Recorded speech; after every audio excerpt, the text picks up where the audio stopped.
everyone, in today's video I'll show you how to enable emoji keyboard in your device Samsung M55. In this video I'm going to show you how to enable it.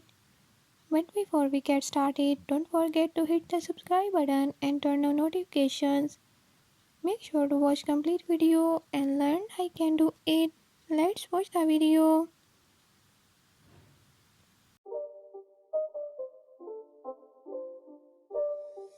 It's not a game, it's a rich thing.